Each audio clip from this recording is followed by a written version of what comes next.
Welcome to Words of Wisdom. On this podcast, we interview some of the most influential people in the world to uncover how they became the best so that we can help you understand how you can become the best. What's up, everybody? Grant Wise here. Welcome to Words of Wisdom. And I am beyond excited for my interview today. I've got Mr. Doan, who is a broker out of Minnesota, has one of the most incredible stories you've ever heard. And I'm excited to step right into this interview and listen to him tell it. Long, thank you so much for being on the podcast today, brother. Thanks for having me. I always love hanging out with you, bud. I'm excited. Well, let's dive into this. Let's get right into your story. And I know it's intense, but I know that people are going to take away a lot away from it. So tell us kind of how you got started. Yeah. So me personally, this is my 29th year in the business. My first 15 years on the mortgage side, my last 14 in real estate. But we want to really go back a little further. I'm originally from Vietnam.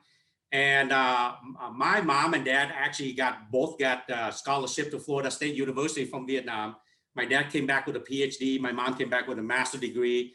And in 1975, when the American pulled out of the Vietnam War, as most of us know from learning through history, what happened is in the communist countries, such as Vietnam back at that time, they have this thing called reeducation camp. So anyone who can think for themselves is a threat, right? Because this is government control. Anything you against a communist, unlike America here, you're going to go to prison if you don't agree with the government. So they arrest anyone who can think for themselves, such as poets, doctors, professors. My dad was a professor. So I was 8 years old. My two younger brothers were 4 and 2. He was arrested to re-education camp. I did not see him again until I was 32 years old. So he was in prison for about 22 years during that time. So from the age of about 8 to 13, I was kind of the man of the house. My mom would go to work, 2 jobs every day. She was a teacher herself. And back in Vietnam during this time, it was considered to be the rationed period of the Vietnam history. So everything is rationed to you. That's how the communist government controlled the people through economy. So it doesn't matter if you make money, you make lots of money, little money, you can't go buy anything, right? You get rationed everything. So if you work for the government, which everybody do, they would ration you everything based on your head count and your family. So for me, after school every day, I would go line up in a big long line on behalf of my family to get our rationed. So on Monday, we get a ration of rice. On Tuesday, it might be detergent. On Wednesday, it might be, spices. Thursday might be protein. Whatever it is, I would stand in line in the hot heat, humidity of Vietnam, 2 to 3 hours sometime, just to get the ration of stuff for our family so we can live while my mom's out there working two jobs a day. So it was pretty bad to the point where education and future is important to my parents, because obviously they themselves are professors, right? PhD and master. So they want me to have a better life. And during this time in the early 1980s, between 1975 and 1980, a lot of people left Vietnam for a better life. Matter of fact, about 2 million people. And Vietnam's a coastal country. So a lot of people left by boat, which, as you probably know through history, we were called the boat people. And I was one of those. It was actually my 3rd try before I made it. And back then, essentially, it's human smuggling. So these river fishing boat, Grant, they would build secret compartment underneath, and they would smuggle people down there. And in Asia, there's this big river called the Mekong River that actually feeds through a couple of Asian countries, including Vietnam. It would feed into the ocean. Okay, so what we would do is we would get onto this river fishing boat, and we go underneath, and we would fish through the checkpoint until we get out there. So for me, that was my 3rd try. So I remember it was a weeknight. And I remember both of my younger brothers went to my cousin for a sleepover, which was unusual. And if I was smarter like I am now and more aware of my environment, I would have figured this stuff out.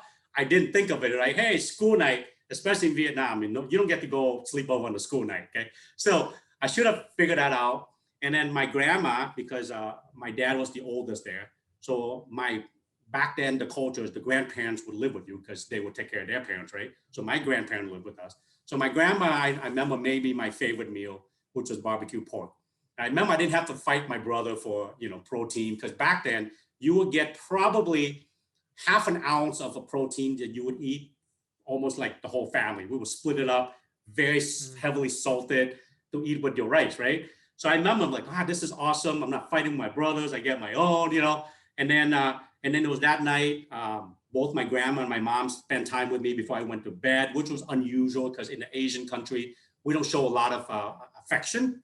That's just the way the culture works, right? Even though family is very important, but you don't show a lot of, affection like we do here. So I thought it was kind of, cool that both my grandma and my mom was kind of there hanging out with me.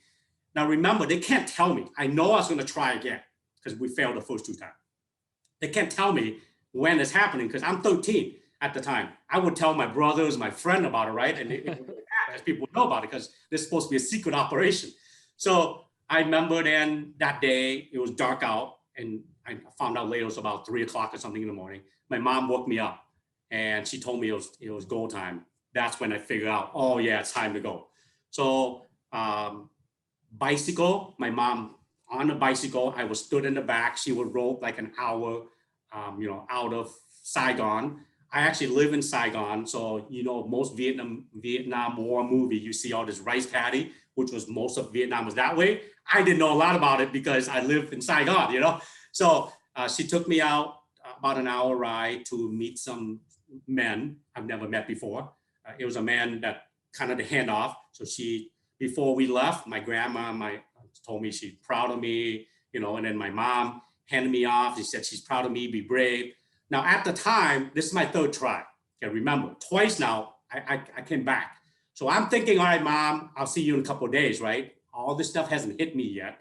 So the man took me to a meeting point, another hour away. Now I'm like rice paddy area, right? So I remember meeting up, and how it works is you meet in smaller groups. So I showed up, there was 8 people in my group. I was the last one.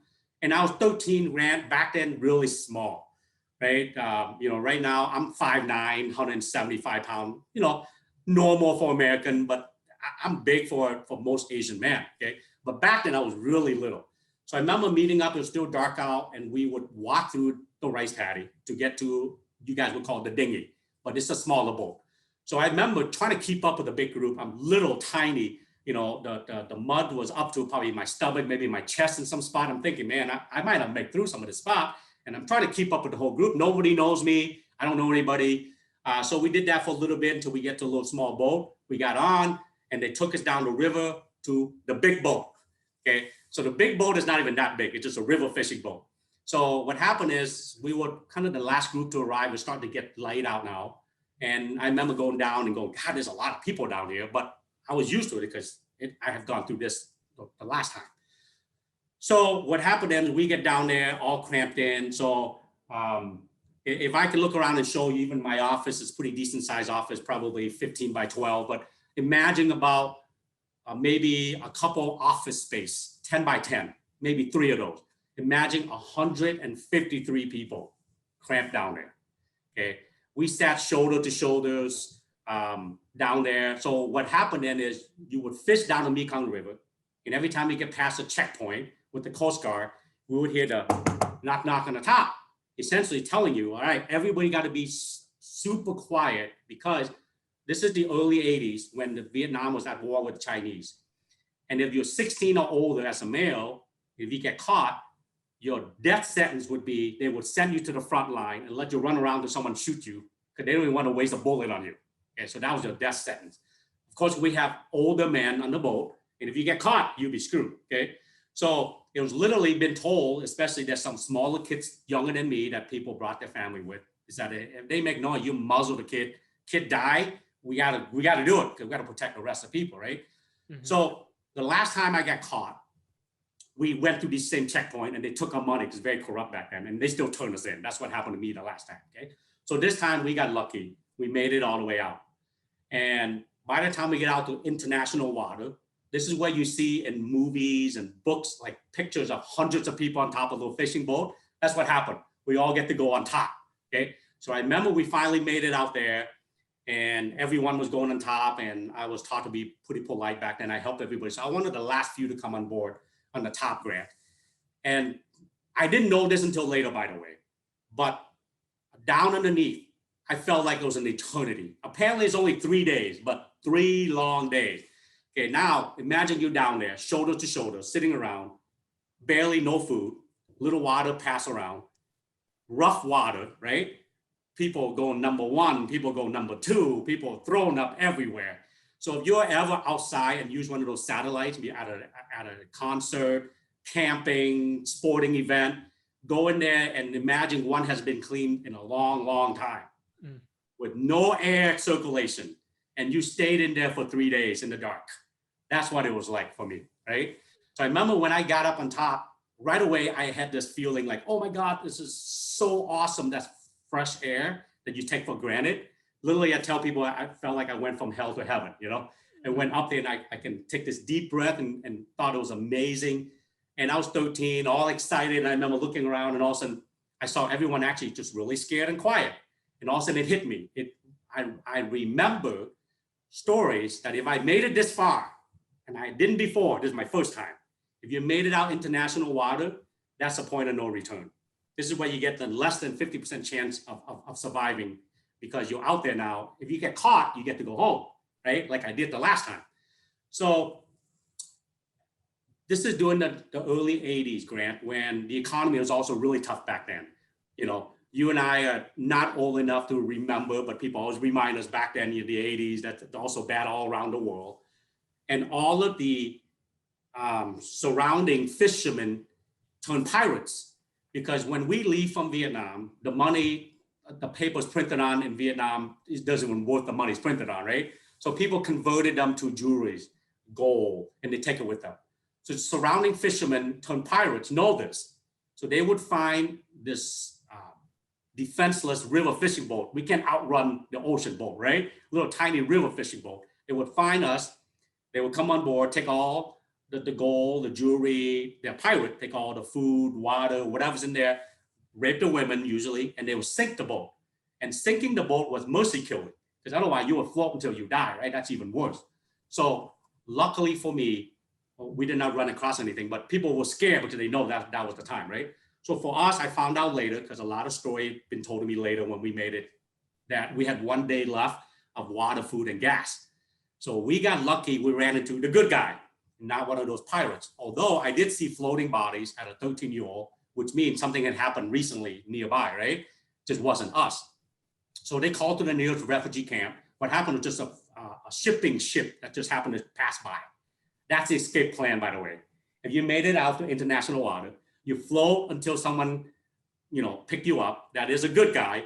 Call to the nearest refugee camp, because during that time, Red Cross has set up refugee camps in the surrounding country, Thailand, Malaysia, Indonesia, right?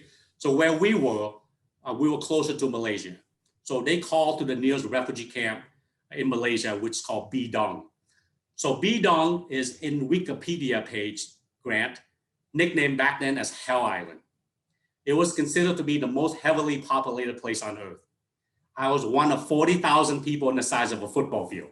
Okay, so my first night I got there, they checked us in, go through the stuff. We got the shot.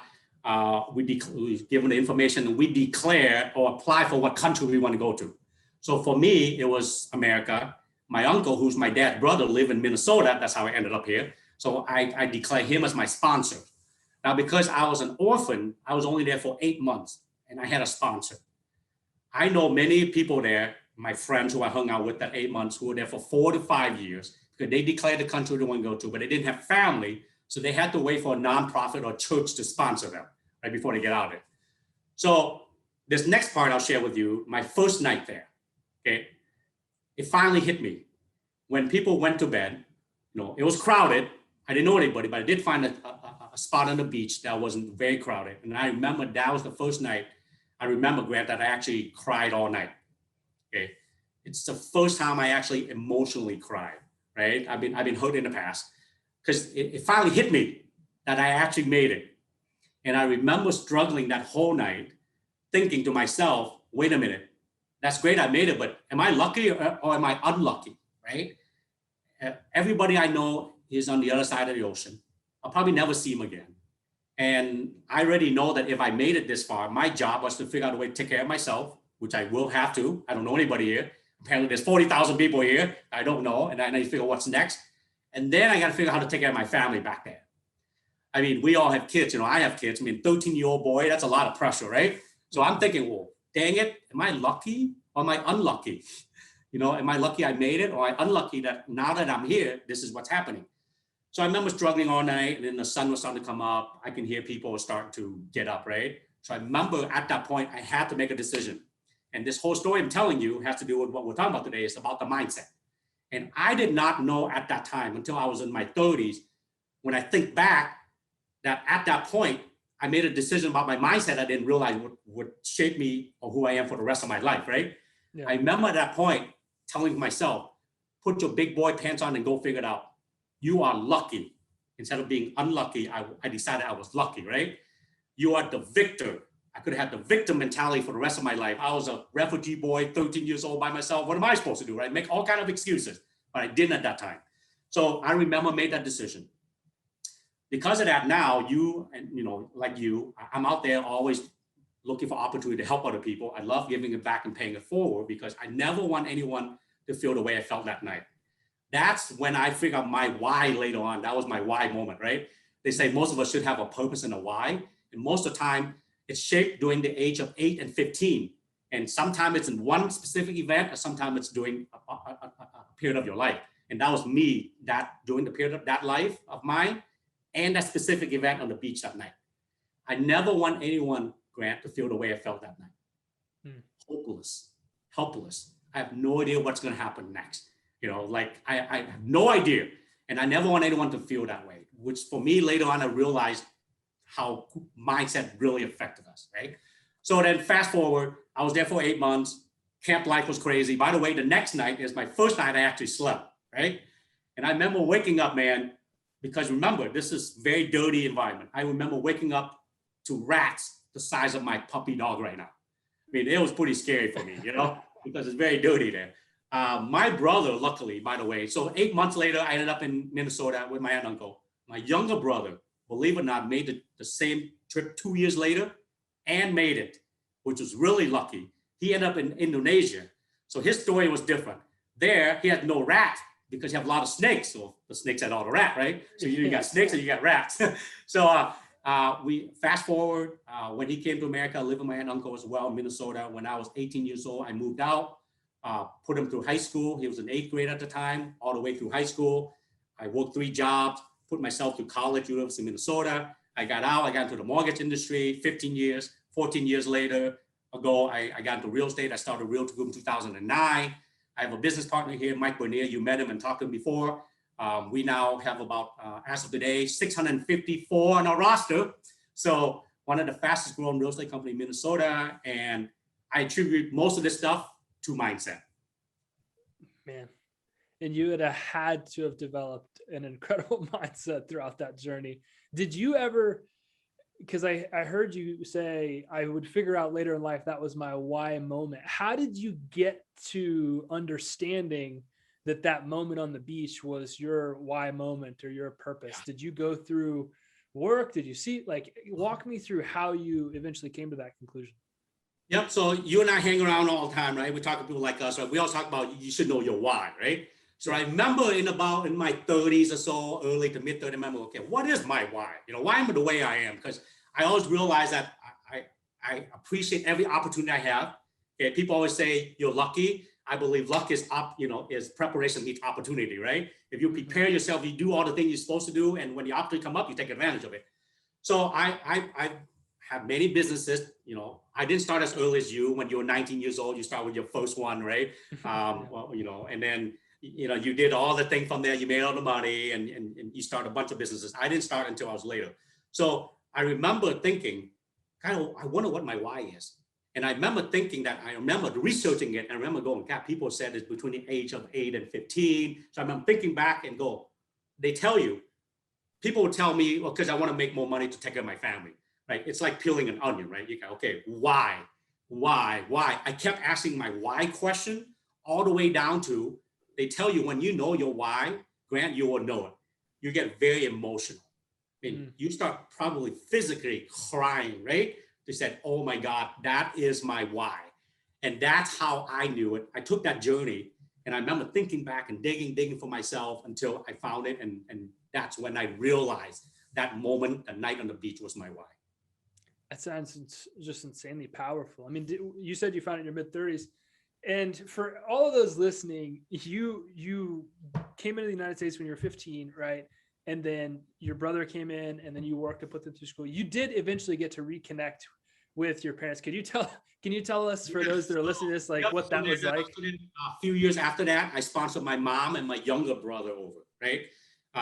Because I have to prove that I can support them and they have to go on welfare. So from the age of about 16 until when my mom and my youngest brother came over, which is about 7 years later, like when I was 23 years old. So I remember during that time, the Vietnamese community, people here abroad in the US, found out who I was. I was the firstborn of my dad.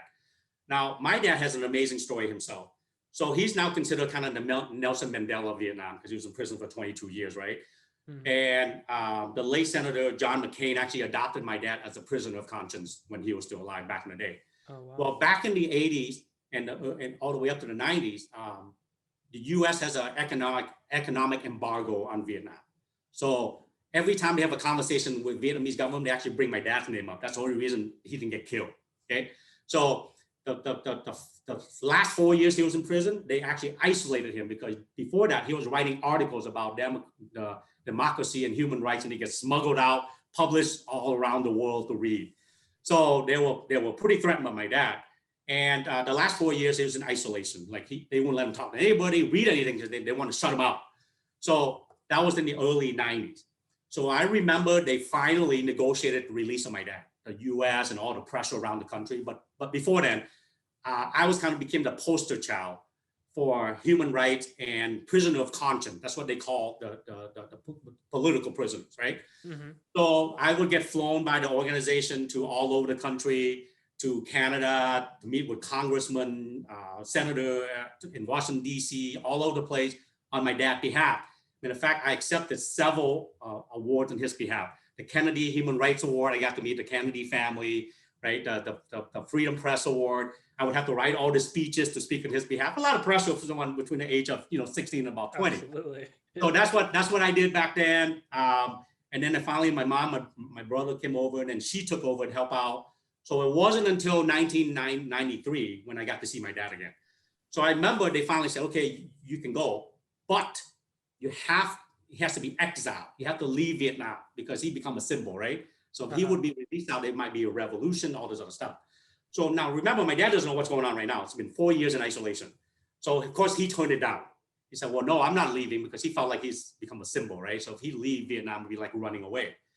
So the Red Cross got to come back and visit my dad once a year to check on him, make sure he's alive, all this other stuff. So it was an upcoming trip. They sent my mom with. They said, okay, you got to go back, convince him. We got him out. So we got to get him to leave, right? So I remember my mom came back and was telling him, my younger brother, who I raised, Hugh, he's going to get married in a couple months. You get to come out, attend your son's wedding, see everybody again. And he had a kidney disorder by then. It was pretty bad.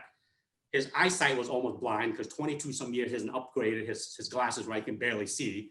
So, I mean, he was pretty unhealthy at the time. A few more years, he might've been in big trouble. So my mom also had to tell him, there's this thing now called internet. Remember, internet was just to come out. So this email thing that you can communicate with people back in Vietnam and still do your work. So he finally agreed to leave and came to America. So that's kind of their story. So they lived with us for a while. My parents lived with me. And then about 20 some years ago, my mom and dad moved to Virginia. My mom just retired after 20 years working in the State Department. Her job was every 2 years she gets a new crop of diplomats to teach them the Vietnamese language and culture, and they go back to Vietnam to work. So that's kind of, so my dad's been traveling, speaking, and writing books and that kind of stuff. What was it like to get to reconnect with your dad after so long through such a traumatic, I was 8, remember? So I probably have the most memories about my dad. Yeah.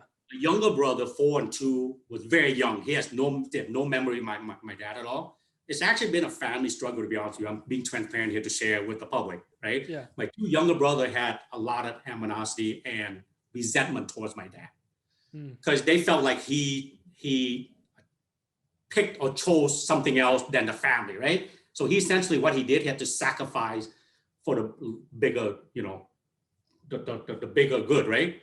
Yeah. And kind of sacrifice our family for it. So I've accepted it, but my younger brothers have felt like, they were abandoned, right? They don't know my dad at all. So for me to reconnect with my dad, it was different, even lately. He's in early 80s now. He's still working hard. My mom gave him another year or two to be done with it because he's still working with the people back in Vietnam to all help them. Matter of fact, it was 2 years ago. It was my parents' 50th anniversary, Grant. So the plan was there's another election there every 4 years like here, except it's nothing like here when it comes to election. The people in power actually nominate the next one they want to succeed them, right? So there's no voting there, anything like that. Right. So the younger generation that's been in contact with my dad, wanting him to help Vietnam grow and change again, because they respected the way he thinks, right? So they were hoping that the election would go well. We would do a 50th anniversary celebration in Vietnam. All 3 kids get to go back with their grandkids to meet everybody, because he hadn't seen anybody in 40 some years, because he went straight from prison all the way out to America, right? His brothers, his cousin, anybody. Yeah. So it didn't go as planned. So we ended up doing it in Minnesota. So, but we got reconnected. I got to learn a lot about what we went through. So it's been difficult for him to really quit what he's doing, to speak, I can imagine. because he's so passionate about, helping out. So he's been training, because he's a big firm believer too in nonviolence. So anybody who learned history or study about the Vietnam War, there's this one monk who actually poured gasoline on himself and burnt himself in protest of the war, right? That's actually one of his mentors. So that's kind of person he is like he believes in nonviolence. So his whole motto and theory is that with economy and all these other things, you can change Vietnam without having to have a war, to take over the country back from the communists. That sounds like an incredibly patient man. Oh man, what were some of the greatest lessons just a couple that you learned from your dad throughout that time and getting to reconnect with him?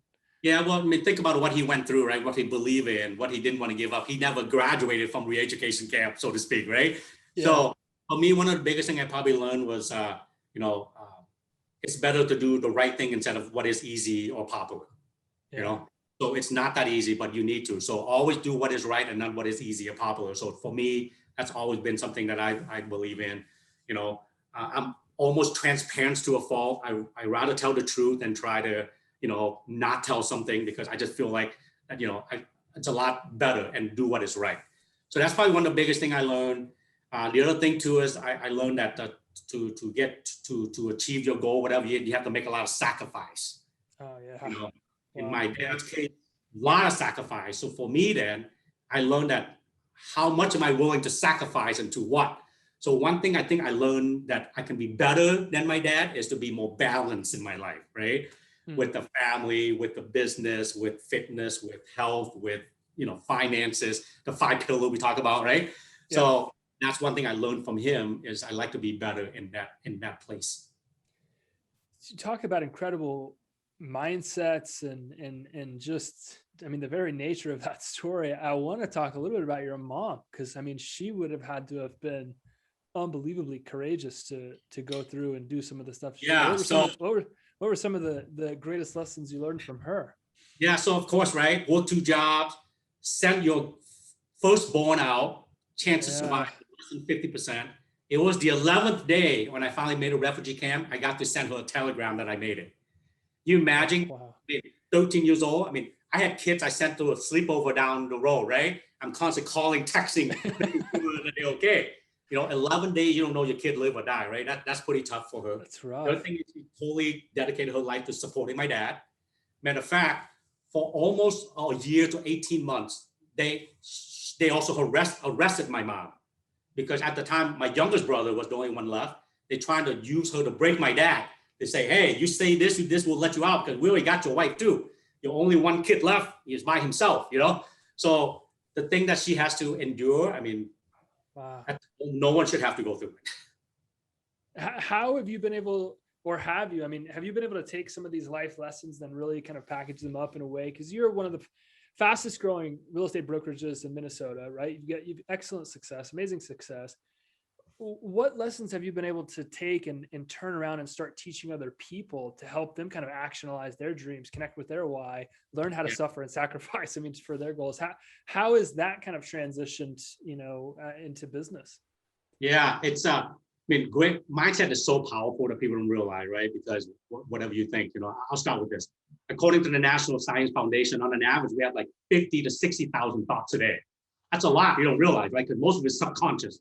And they say that 95% of your thoughts are repeated, which means if you have negative thoughts, you repeated it 95% of the time until it becomes so negative that your actions and your thought and your, everything you do based out of it.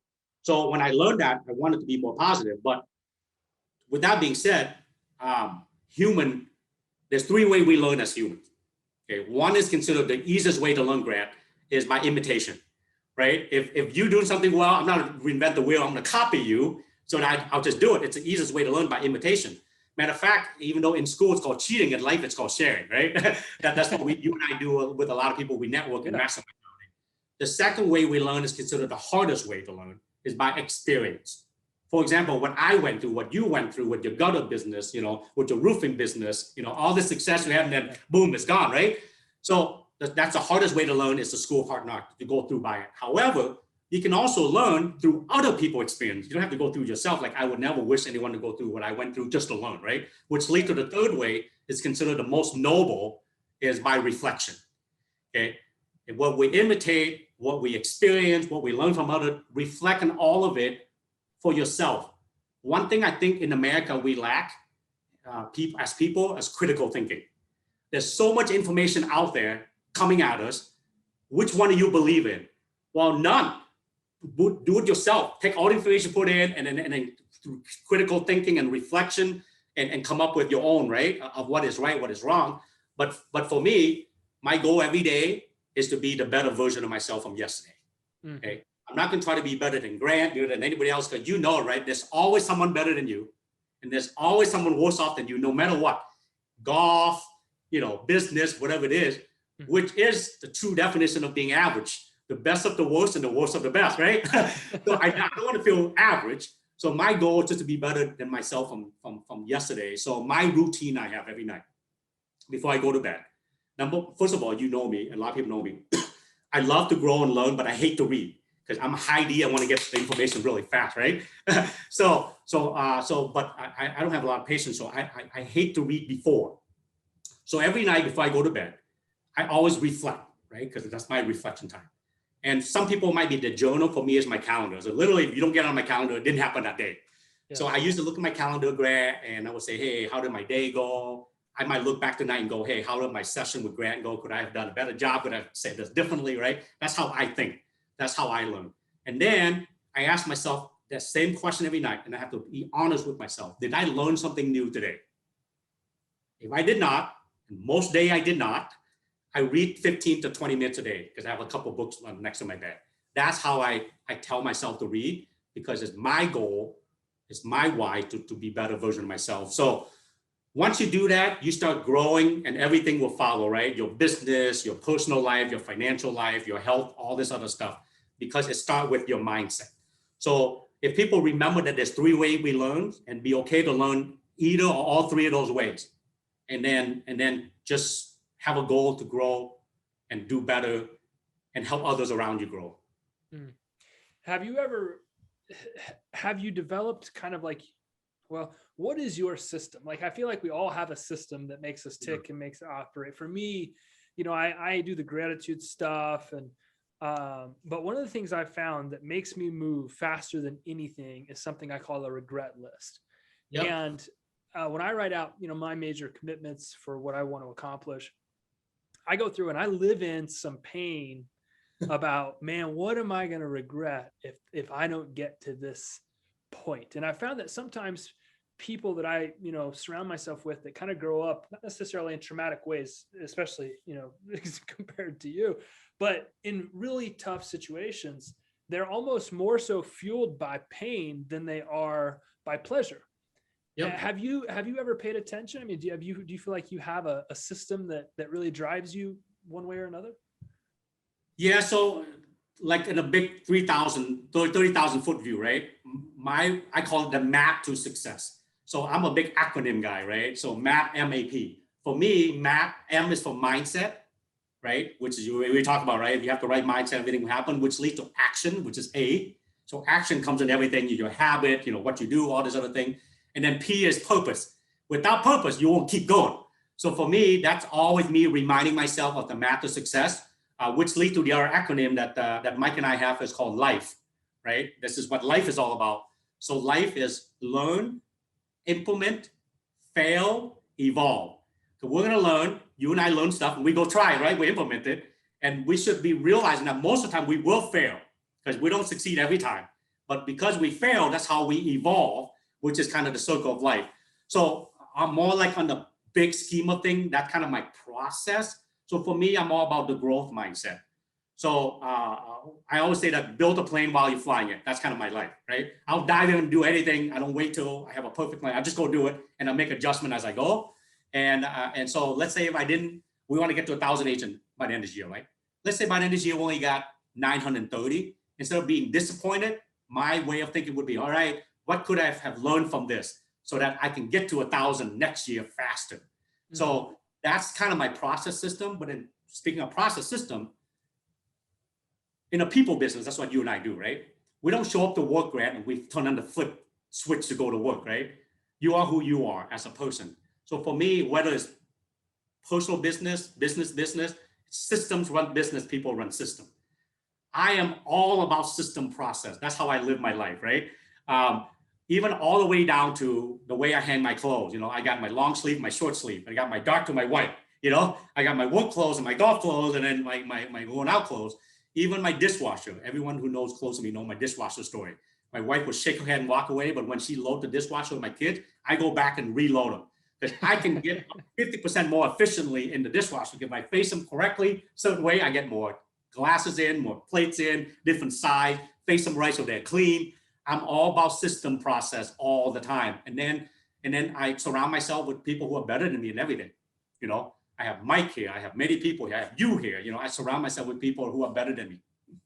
Do you feel like your experience growing up really prepared you to have that I'm just going to jump off a cliff and build a plane on the way down type mindset? Because I mean, you gotta think that your fight or flight responses are pretty good because you really didn't have a choice. Like you're gonna have to fight like crazy to get to where you are. Do you feel like that has translated in your life? Yeah, absolutely. More than anything, because I talk about the people business, which is what I've been in for 29 years, right? But even from the time I step off the boat, right? I'm thrown into 40,000 people I don't know about. So one thing I tell people all the time is if you're in real estate or if you're in whatever business you're in, real estate IQ, business IQ, whatever it is, that's great. But most successful people have high EQ. Matter of fact, 90% of all successful people score high on EQ score, right? Because in the people business, you have to have better emotional intelligence. That's probably my superpower. I'm really good with EQ. I relate to people really well. I'm very self-aware. I can self-manage, social awareness and relationship management. All of those I practice all the time. So for me, when I do read, I am focused on certain area. One is I'm all about mindset. Okay, I read stuff about mindset. I read stuff about people and communication, and I read stuff about business, how to grow and scale. So for me, those are like the three go-to that I go to all the time. So yeah, I think that what most people have struggled with, by the way, I think success is the biggest enemy of growth. You've worked with many people, right? When they get to a certain point, for me in my space in real estate, when you start doing a lot of transaction and making good money, you start feeling comfortable and you stop growing because you think, hey, I'm where I'm at. The biggest, enemy of growth. So that's what most people struggle with. So when I get to talk to people, I always tell them, hey, for you to grow again, you probably don't know your why. If you know your why, you never will stop growing. Yeah. You fall in love with the process so much more when you're just deeply connected to why it is that you're doing, because you just want to get bigger and bigger or be better and better or do more and more. And there's a lot of profound effects, for what happens. Because when you're sitting there thinking about it, you're getting connected to make sure that people don't suffer the way that you had to suffer. You could get nice and comfortable at 8 o'clock at night, sit on the couch and then realize like, oh crap, there's more out there tomorrow that we got to go talk to. There's more out there we got to connect with. But right, I don't wish anybody had to go through what I do, But just because you grew up and you didn't have to go through hardship, the cool thing is to leverage other people's experience that I went through, you went through, right? Like I said, the 3 way you learn. Because if you can change your, what I call your reference point, okay? If you see someone, you should have appreciation for what you have versus what you don't have. Because a lot of people don't have what you have. You know, once you get to that point, then you start having the abundance mentality versus the scarcity mentality. What do you feel like, through your life experience, I mean, and as many people as you've worked with, what makes up a good leader? How does somebody become, I get, some of the things that I can do to have a great mindset. What makes a good leader in your opinion?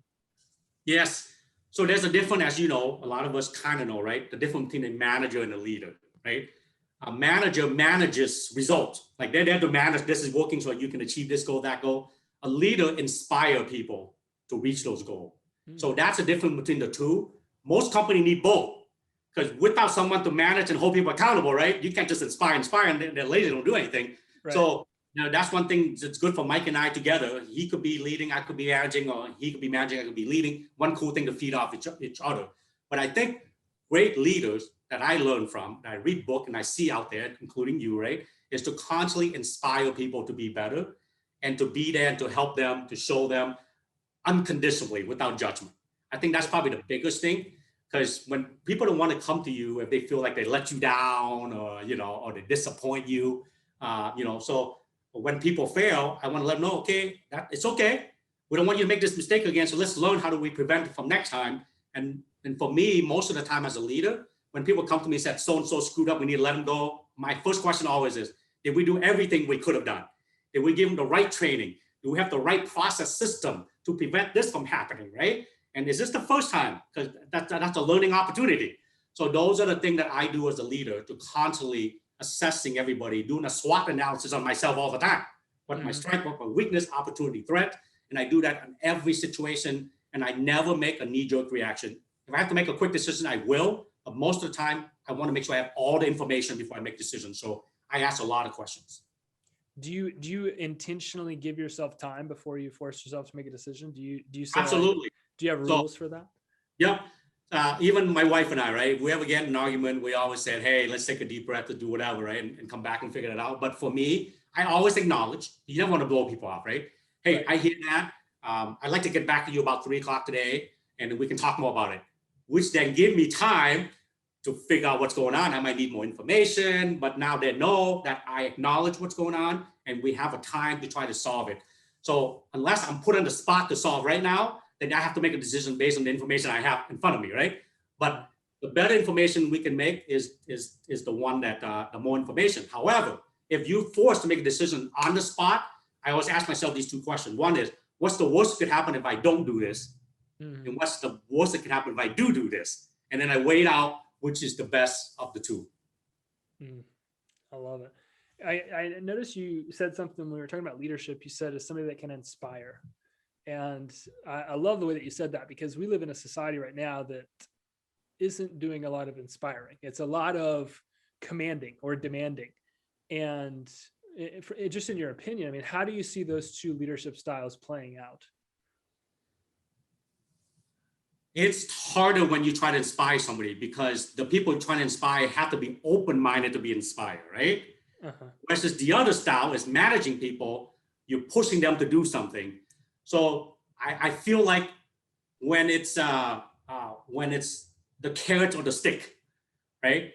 The stick is always managing people, because you got to whip them into shape and get them to do whatever. Whereas the carrots, where you inspire them to do something to get whatever. So it's harder and harder to inspire people, I believe. That's why leaders out there are not as, there's not as many good leaders as there used to be, I believe. Yeah. So the cool thing is, like something here Mike and I do a lot is, we have a rule that we always take the high road. Of course, we recruit against our competition, right? But we never put them down. We just show why we're better fit or aligned for the agent to come and join us. Not because we're better than them, we're just better fit, right? So we want to inspire them to do something more than what they have now. And this is how we help them. Yeah. So you almost have to inspire people now, you almost have to kind of give them more example, like give them more things to think about to change their mind, before you have to go and crack the whip on them. What advice would you give to somebody that maybe hearing that it's like, oh, I know, but I just can't get anybody to listen to me, or, my kids won't do this, or, this, that, and the other thing. There's a difference, I think, between command relationship and then the inspirational relationship. And I feel like I haven't answered that question, but what would you advise somebody? It's like, oh, I can't get people to listen to me, or what should I do? How can I be more inspirational? How can I be more of a leader that just inspires somebody to want to take an action instead of commanding that, you're going to do this because I said so? Yeah, so a couple of things come to mind. Number one is the communication. At the end of the day, I don't care if you have the greatest idea, whatever it is, right? If you can't communicate it correctly, people won't listen to you or be open-minded, which lead to, I call it the platinum rule. You know about the golden rule, right? Do unto others as you want to be done unto you. The platinum rule is to do unto others as they want to be done to them, not what you want to be. So on the communication, area is learning about their style of communication. And so we all know about the different language, right? Different way you communicate. Some people more visual, some more verbal, all these other things. So that's why I'm very, very obsessed with learning be better communicator. And it's not just the word we say, right? They say that's only 7% of communication. The other thing is the tone and your body language. So this is why you and I have face-to-face or Zoom, right? Because you can see how we talk and people can sense it, they can trust you. So if you can find a better way to communicate with everybody, which is different for everybody, if they trust you, they will listen to you more. That's number one. The other thing too is bring in other leaders to help you. Because you said kids, right? We all have kids. How many times my kids came home from hanging out with their friends and their parents said something they thought was freaking amazing idea. I'm like, that's the same thing I've been telling you for 10 years, right? Until someone else say what you say, a lot of time, you're not getting the same credibility. So because of that, a lot of leaders like yourself and me, we get people all the time that say, hey, I'll invite you to come to my group to speak. And we usually say the same thing to the other group, right? But now all of a sudden, like an aha moment, So at the end of the day, I think if you can effectively communicate with people, they will be more open to receiving the message. Okay. And then, or find ways to bring in other way to help you get that message across. I think communication solves mostly all problems. I mean, if you can learn how to be a really good communicator, it may take studying, it may take time, it may take patience, it may take some grace, it may take, all of the different things, but if the communication is such an important thing. And if I would almost argue it's everything. I mean, we're seeing it in our society today where we just unfortunately gone down this hole where we have an inability to communicate with each other. And some of the platforms that exist don't necessarily inspire us to communicate with each other. The way that algorithms work in social media, they can maybe even unintentionally continually divide us because we get this through this fishbowl effect where our ideas, based on what we search and what we speak and what we talk and how we react and interact, just continually create an experience for us where we're only surrounded by people like us. And that's, it's not good because we're losing an ability to communicate with each other, and conflict resolution and leadership and these other types of things. It's just stuff that seems to be disappearing more and more because people won't learn how to communicate with each other. There again goes back to the difference between demand relationship versus an inspirational type of relationship. You've got to work on those. Totally right. We're in a people business, so I would say that technology will never replace us, but it is changing the way we do business. So we should be leveraging technology and process system for opportunity, but to nurture and build deep relationships, you still have to pick up the phone and meet with the people, right? You have to communicate. Many times I'll be texting with people and I'm like, I'm picking up the phone because we're not getting the same, we're not communicating because the thing I'm texting and texting back is not saying what I'm trying to say at all. Yeah. So, so you see a lot of people, especially in the real estate space, hey, this, AI technology, doing all this stuff, all this nurturing, lead. Someday you still got to pick up the phone to take it to the next level or to meet the people or to do whatever. And you said it, as human, right?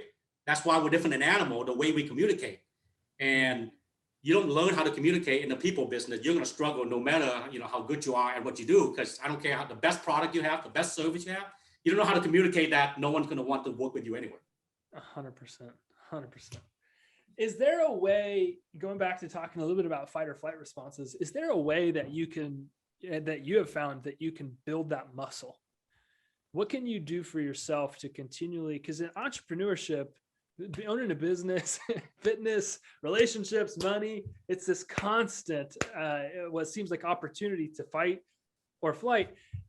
From your perspective, I mean, a man that I have great respect for, and especially hearing your story multiple times, it's just, obviously you have a little bit of expertise, maybe just by circumstance. What are some ways that I can build that muscle? How can I, stay in the fight? What can I do? It's almost so simple. It's going to sound really crazy, right? But most of it starts with your breathing. So when I grew up as a young teenager, my uncle, who's my dad's cousin, was the grandmaster of the Vietnamese Kung Fu brand called Vo Việt Nam. Okay. So of course, me as a boy want to learn how to fight, right? And my uncle at the time told me, you don't have the temperament. I'm going to teach you to fight because you're probably going to go fight people versus defend, right? So he said, what I'm going to do is I'll teach you how to breathe. So I'm like, oh, breathing, come on, that's no fun. But I did learn anyway. So I don't realize it, but now it's really be the foundation of how I am. So just the way you breathe and control your breathing. So what I have learned through books and other people, coaching and people like you to learn from too is, at the end of the day, for me, scientifically even, all senses in our body, touch, feel, whatever, send an electrical signal up, back of our neck, all the way up to our cortex, right? That's where feelings are created. And when you have feelings, that's what it is. It's just created. What happened is people don't wait until you get to your frontal cortex, which is where decisions made. So a lot of time we react as soon as we have a feeling. But we have to be recognized, which is why I talk about the EQ, the 4 things. One is self-aware, right? Once you're self-aware, that's what's going on. You can self-manage, which is step number 2. So when you know that the feelings are there, this is why, for me especially, married guys, people in relationship, you never tell your spouse or significant other, don't feel that way, you're wrong. Your feelings never wrong. How you react could be wrong or right? Feelings never wrong, because that's what it is. You can't fight your feeling because of all of the things that we experienced in the past. So for me, realizing that, you want to have this delay reaction to think through it. So for me, without realizing it, I do it now. I take a deep breath, which scientifically also allows you to have more oxygen to your brain, which will give you better time, number 1, to pause your reaction, number 2, to be smarter at what you're thinking, right? So there's a lot of scientific stuff you don't realize how breathing will help you. So for me, I realize that, I know that, so I will take a deep breath. Sometimes I don't realize I'm not doing it because my wife will say, all right, what's wrong? Because I probably have trying to breathe out, right? All right, what's wrong? Like, oh, never mind, I was thinking about whatever, so she knows that about me. But for me, then I would usually then ask, hey, is it okay if I get back to you about this? Because I don't know how to respond at that time, right? And I'm self-managing myself because I know if I react right now, it might not be the right thing. I might say the wrong thing. I might not do the right thing. So for us, the EQ part is so important for you to manage decisions we have to make all the time. All the time. We're demanded to make so many decisions so fast, it's not even funny, right? Also, if I make the wrong decision, if you're a leader, well, most of us in the leadership role, don't be afraid to admit it. Hey, sorry, I made the wrong decision. This is how we're gonna fix it, and then move forward. Has vulnerability helped you guys grow a business? I mean, has it helped you guys develop better? You work with people to help them develop their mindset and become better leaders, because each agent in your brokerage is their own business owner, right? So they're all kind of working on the same things. They got to be good leaders. Has that helped you do that? Yes. In our model, we treat every agent as a CEO of their company. We have what we call a plug and play partnership model, right? So as their partner, I don't care if it's their life partner, business partner, you work with people you like and trust, correct? Yeah. So to build trust and likability, you have to be authentic and you have to be transparent. So being vulnerable is one of those. And in fact, that's what they teach you to be a really good leader, right? Is to be vulnerable, because when you're vulnerable with people, they trust you and they'll be vulnerable back with you to allow you to inspire and lead them. So that's why we built a plane while we're flying. Our company people know that. Man, we're like the early adopter on everything. We're gonna definitely try. We'll be your guy. Grant, you call me, say, I got this thing new. I'm like, I'm in, Grant. I'll go try it. So that's probably the biggest thing is to have that mindset. But but also vulnerability allowed you to be authentic to people, which people will like you and trust you. because otherwise they always feel like, man, this person is way up there above me. I can't relate to that person, right? Because as a leader, a lot of time they feel like you're on a pedestal, and they get 15 minutes and 30 minutes, you're like, oh my God, this is so awesome. How do I get so lucky to meet with you? And then realize, wow, he's a person too. And I can relate to this because I trust him. Whatever he tells me, I'm probably going to do it. Yeah, that's really powerful. Man, this has been an incredible conversation. I hate to wind it down and make it end, but I don't want to respect your time. Just so much wisdom in this interview. Your story is so inspirational, and I've learned so much just in this hour with you. I know for a fact that the people listening to this are going to do so as well. I cannot tell you how much we appreciate it. There's so much wisdom in your story, brother. I appreciate you. Mad respect for you and all that you're doing in Minnesota. You've lived an incredible life and done some incredible things. And I just can't tell you how much I appreciate you spending some more time with me and helping me learn more about myself through your experience. And I know it's going to touch some hearts and inspire other people to be better. What's a great way for somebody to connect with you if they want to learn more about you? Yeah, so people just Google me, Long Doan in Minnesota, social media, whatever it might be. And the last thing I like to share, if you don't mind, I think at the end of the day, it's not where we come from, because I'm the story of that, right? It doesn't matter where you come from, a 13-year-old boy by himself, it's where you're going. And that has to take with mindset, which lead to, I believe we all have a choice. We all have a choice where we want to go. And it's called a choice theory. There's actually a book about it that I read, right? They say there's three things that you can do. You have decision to make. You have three choices on everything you come across in your life. One is you can choose to do nothing, right? Well, the definition of insanity is doing the same thing over and over again and expecting a different result, right? So if you like what you're doing, don't make any changes, okay? The second choice you have is to change the way you think. Because once you think something, everything seems to be different, right? The third choice is to change what you do. Like what you do when you want to make that decision. I added the fourth one. I believe most successful people like yourself, me, and other people out there, the fourth choice is to change what you think and also change what you do together. Okay, they go hand in hand. So I encourage all your listeners out there, no matter where you are today, where you came from, whatever your background experience is, make a choice. And you have four choices to make. Make a choice today and go from there. Oh man, I absolutely love it. I love it. I love it. You guys make your choices, make them wisely, and make sure you reach out and connect with Long. Dude, your story, I just love it. I love it. I can't love it enough. We'll see you guys on the next episode, and we'll see you again soon, Long. Good to have you. Thanks for having me. Thank you for listening to this episode of Words of Wisdom. This is a show designed to inspire you to become a better leader so that you can win in all areas of your life. Please don't forget to subscribe to the show. Please rate and review this episode on your favorite podcast platform. And don't forget, go off and share your favorite words of wisdom from today's show.